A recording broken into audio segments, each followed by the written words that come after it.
नमस्कार, power breakfast में आपका स्वागत है। मैं हूं डिम्पी कालरा। भले हफ्ता नया है लेकिन संकेत वही पुराने, और पुराने संकेत क्या जोरदार संकेत हैं। उसमें रुपए की मजबूत होना, उसमें ग्लोबल मार्केट का साथ मिलना और भारतीय बाजारों की जबरदस्त शॉर्ट कवरिंग के बाद अच्छी खरीदारी होना, ये ठीक इलेक्शन से पहले की जो प्री रैली हम जिसको कहते हैं वो आपको साफ अपने संकेत दे रही है।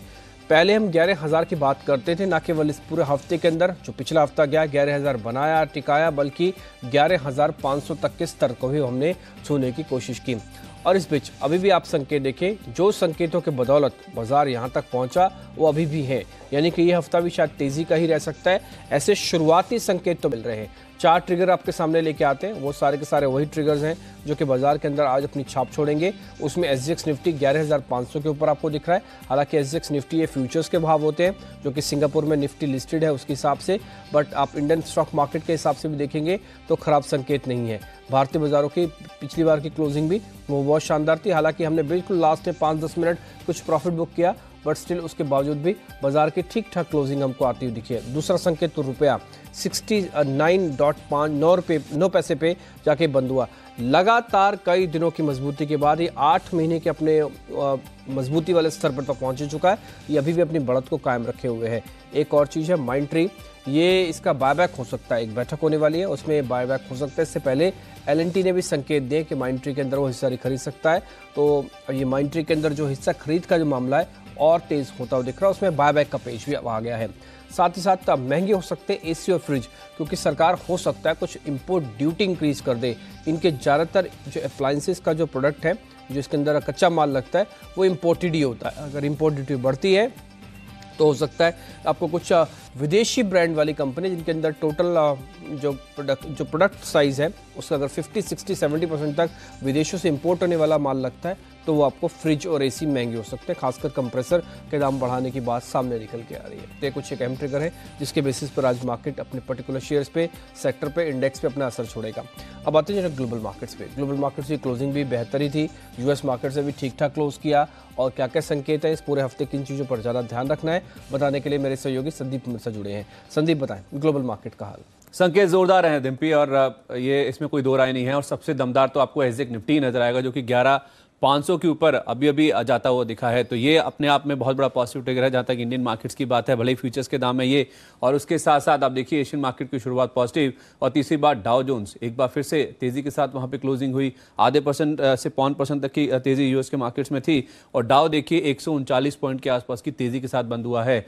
अब जो नई चीज मार्केट्स को ड्राइव कर रही है वो ये है कि US और चीन के बीच में जो ट्रेड डेवलपमेंट्स हैं वो पॉजिटिव निकल के सामने आ सकते हैं। दरअसल ऐसी बातचीत है, चाइना की एक न्यूज़ एजेंसी के हवाले से खबर निकल के सामने आई कि चाइना के जो वाइस प्रीमियर है उनकी चाइना के जो ट्रेड रिप्रेजेंटेटिव हैं और उसके साथ साथ जो ट्रेजरी सचिव हैं उनके साथ फ़ोन के ऊपर वार्ता हुई। और माना ये जा रहा है, खबरें ऐसी भी हैं कि शायद ये जो ट्रेड वॉर है उसको लेके एक टेम्परेरी एग्रीमेंट भी साइन हो सकता है। आपको याद होगा डिम्पी, पिछले हफ्ते हमने आपको बताया था शुक्रवार को कि जो शी जिनपिंग है उनकी एक यात्रा होने वाली US की, और माना जा रहा है कि ये जो ट्रेड वॉर को लेकर अनाउंसमेंट होने वाला है, इस यात्रा को उसके साथ मिलाने की बातचीत चल रही है दोनों देशों के बीच में जो होगी। तो उस लिहाज से देखा जाए अब उसको लेकर डेवलपमेंट्स नहीं निकल के सामने आ रहे हैं कि फोन पर वार्ता हुई है और बहुत जल्द शायद एक टेम्परेरी एग्रीमेंट भी साइन हो सकता है। उसी का इंपैक्ट हमने US के मार्केट्स में आता हुआ दिखा, और इसी ऑप्टिमिज्म के चलते, इसी आशा के चलते कि डील हो जाएगी, आज एशियन मार्केट की शुरुआत पॉजिटिव हुई है। और उसके साथ साथ यूरोपियन मार्केट्स भी देखिए 1% की तेजी के साथ ही बंद हुए हैं। उसके साथ साथ क्रूड को लेकर भी ज्यादा चिंता नहीं है, $67 के आसपास कीमतें स्थिर हैं।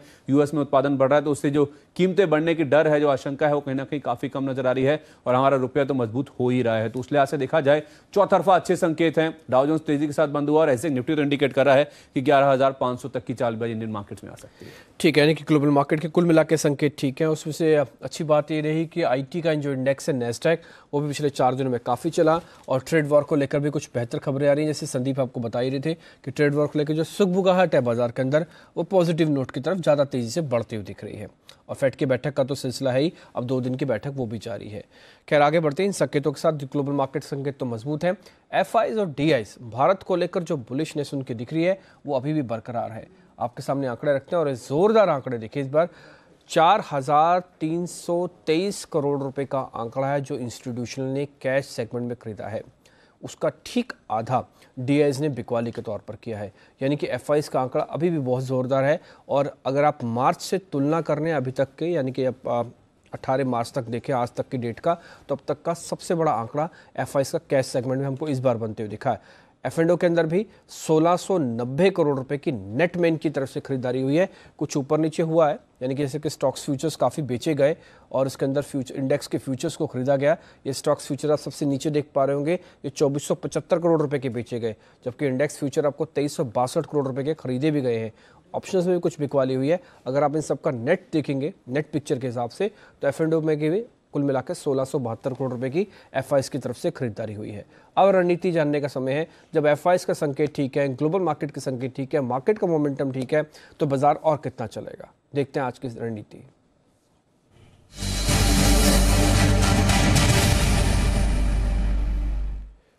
जी बिजनेस के मैनेजिंग एडिटर अनिल सिंह भी हमारे साथ जुड़ चुके हैं। पहले तो अनिल जी आपको बहुत बहुत बधाई। एक तो बिजनेस आइकन के तौर पर आपको जो अवार्ड मिला इप्का से, उसके लिए बहुत बहुत बधाई हो।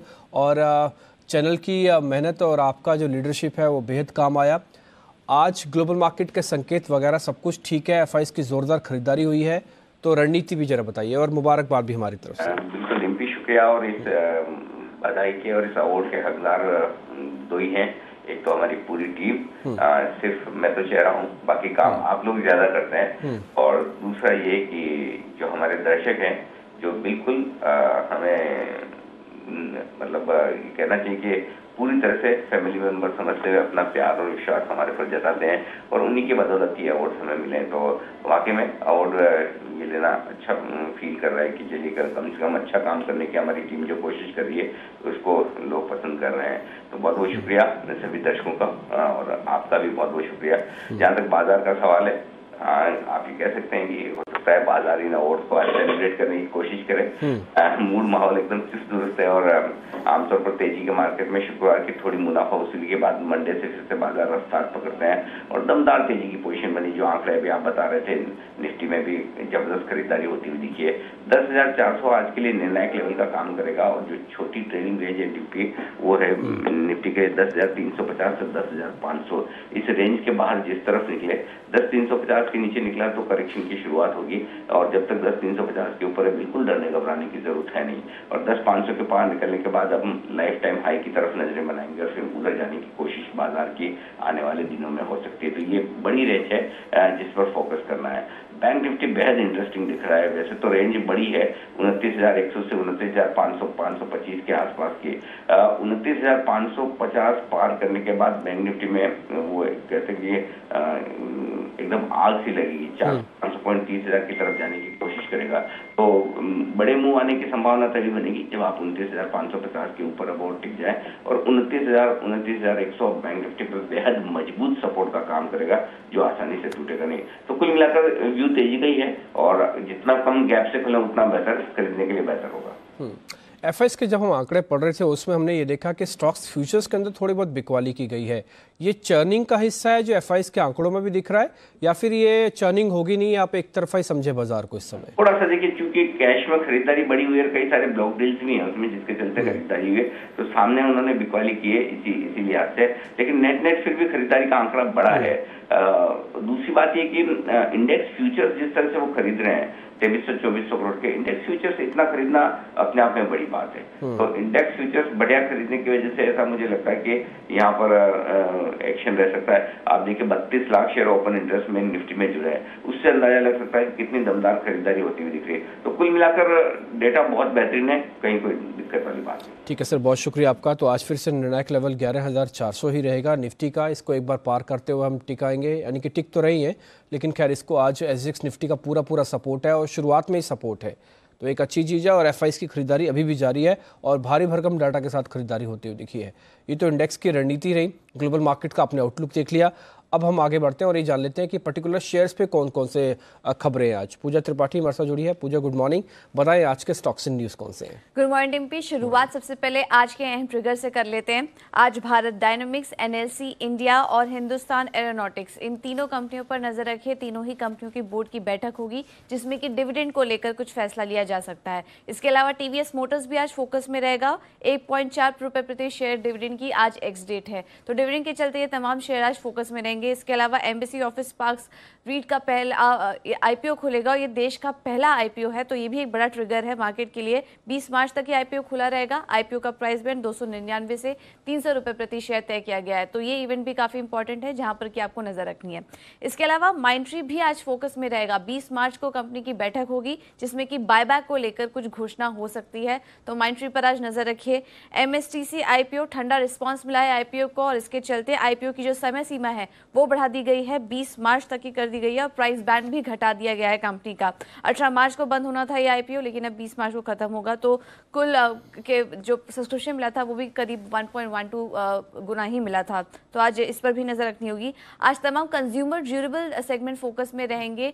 एसी, रेफ्रिजरेटर सभी के दाम बढ़ सकते हैं क्योंकि सरकार इन सभी इक्विपमेंट्स पर जो रॉ मटेरियल इस्तेमाल होता है उस पर इंपोर्ट ड्यूटी बढ़ा सकती है, तो ये खबर आई है जिसके चलते आपको कंज्यूमर ड्यूरेबल स्टॉक्स पर भी नजर रखनी होगी।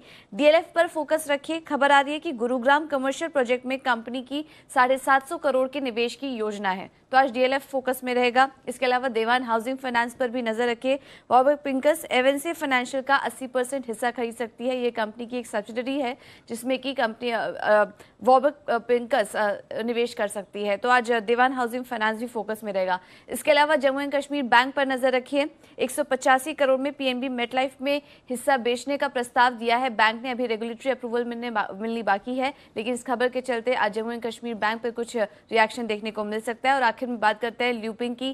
कंपनी के लिए जो लगातार यूएसएफडीए की तरफ से प्रॉब्लम्स, दिक्कतें खड़ी हो रही है वो अभी भी खत्म नहीं है और यूएस की सब्सिडरी नोवेल लैब्स को भी यूएसएफडीए की तरफ से ओएआई यानी कि ऑफिशियल एक्शन इंडिकेटेड का दर्जा दे दिया गया है। इसके पहले आपको याद होगा कुछ दिन पहले ही मंडीदीप की फैसिलिटी को भी यह दर्जा दिया गया था और गोवा और इंदौर फैसिलिटी में भी जांच के आदेश है, तो ल्यूपिन आज फोकस में रह सकता है। कुल मिला के ल्यूपिन के लिए अच्छी खबर नहीं है, तो इनके प्लांट को लेकर वापस से दिक्कत है। पहले भारत में मंडीदीप प्लांट था और अब यूएस में इनकी एक जो सब्सिडरी है उसको लेकर भी ओआई है, यानी कि उस पर काम अभी फिलहाल रोका गया है। मार्केट के अंदर आज फिर से संकेत काफ़ी पॉजिटिव हैं। आप ग्लोबल मार्केट के संकेत देखें या इंस्टीट्यूशंस की खरीदारी के संकेत देखें, सभी के सब बाजार में और तेज़ी के हक में हैं और रही कई कसर जो है वो तो रुपया कर ही रहा है। पूरी रुपए के अंदर जिस तरह की मजबूती देखने को मिल रही है ये काबिल तारीफ़ है और 8 महीने के हम सबसे मजबूत रुपए का भाव इस समय देख पा रहे हैं, जो कि ठीक इलेक्शन से पहले टिपिकली कमज़ोर होता है, लेकिन इस बार इलेक्शन से पहले ये मजबूत है और इंस्टीट्यूशनल की भी ज़ोरदार खरीदारी है। खैर हम आगे बढ़ रहे हैं, जरा एक बार अरुण मंत्री से पूछ लेते हैं आज के निफ्टी के इंपॉर्टेंट लेवल्स क्या हैं, एंट्री एग्जिट कैसे की जाए जब मार्केट गैप के साथ खुलने को तैयार है फिर से। Arun good morning. First of all तो निफ्टी से करते हैं शुरुआत। आज एसजीएक्स निफ्टी को देख के ऐसा लग रहा है फिर से गैप अप मिलेगा, ये कितना होगा अभी कहना मुश्किल है, बट स्टिल मान के चले जो भी गैप मिलने वाला है उसमें खरीदारी करनी है, तो फिर आज के ट्रेलिंग स्टॉप लॉसेस और टारगेट वो क्या रखे जाए।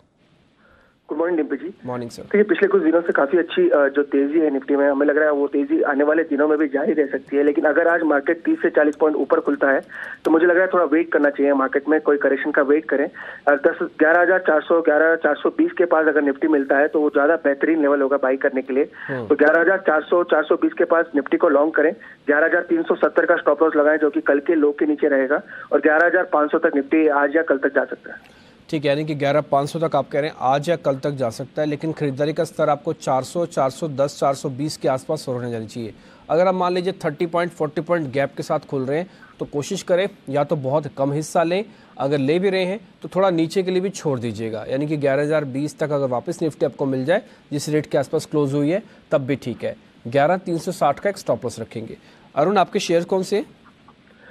देखिए दो स्टॉक चुने हैं, पहला होगा गेल। गेल में काफी अच्छा ब्रेकआउट कल के सेशन में आया था, इवन अगर ओपन इंटरेस्ट भी देखें तो 14 से 15% का ओपन इंटरेस्ट एडिशन कल गेल में भी देखा गया, तो गेल में करंट लेवल पे लॉन्ग करने की सलाह रहेगी।